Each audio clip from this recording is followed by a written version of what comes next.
confirms the validity of our intent, and since we are unable to contain ourselves, we feel even more resistance to attending to our daily breathing. On the other hand, if others tell us how great and noble an undertaking the presence process is, such comments initially make attending to our breathing practice easier, since we are then able to report back and receive accolades for our valiant effort. However, we gain nothing authentic. For instance, we don't develop willpower. For anything we gain from this process to have substance, our intent must be sourced internally. It's likely that at some point we all make the mistake of seeking validation from others by telling them what we're doing. This is our shared, imprinted, habitual, reactive behavior.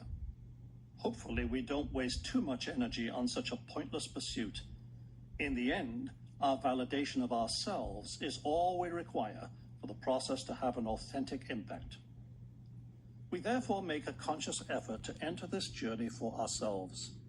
Everything we accomplish internally inevitably benefits the world through which we move. But to begin with, we are the ones who must reap the rewards of our effort because we cannot give away what we don't yet contain within ourselves.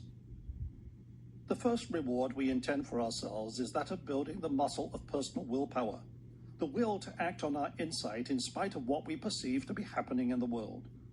This capacity is one of the fruits we gradually enjoy when we consistently connect our breathing twice a day for a minimum of 15 minutes. When we breathe for ourselves and no other, each added session steadily builds the muscle of personal willpower. Consistency in any endeavor, despite external distraction, is the recipe for gathering personal willpower. It isn't necessary for anyone to understand why we are entering the presence process.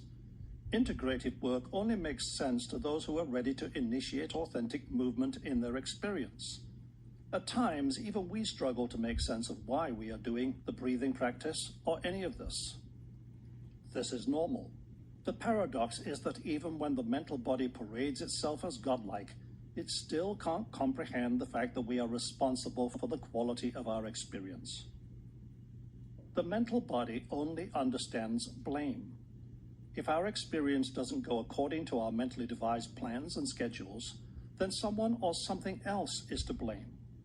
Hence, we apply ourselves to this course of action above and beyond the necessity of understanding why. We attend to our breathing each day, no matter what. Our daily breathing practice is the seed of a plant that bears the fruit we seek, an intimate relationship with presence through the perceptual experience of present moment awareness. It's helpful to make our daily breathing practice special for ourselves, because in fact it is. It's our time. To assist us in this, we find preferably the same place and time each day to attend to this task.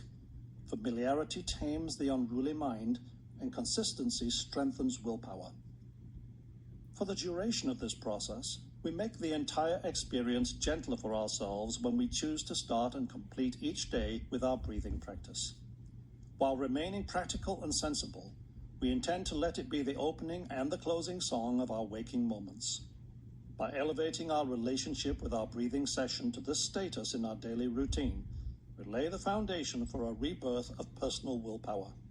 This personal willpower, when authentic, isn't based on anything or anyone else. It arises from within us, and within it is the capacity to transform and elevate the quality of our current life experience, and so much more. Presence and individual expression. From birth, we are taught our identity is that which makes us different from everybody else. We are told this identity has to do with our appearance, behavior, and life circumstances. Consequently, we mistakenly identify with our body, our behavior, and the circumstances we experience. While these individual expressions constitute the passing experience we are currently having, they don't readily inform us of what we are. So, what are we? What about us is permanent and shared with everyone? What's common to all humanity? The nature of experience is that it constantly changes in form and quality.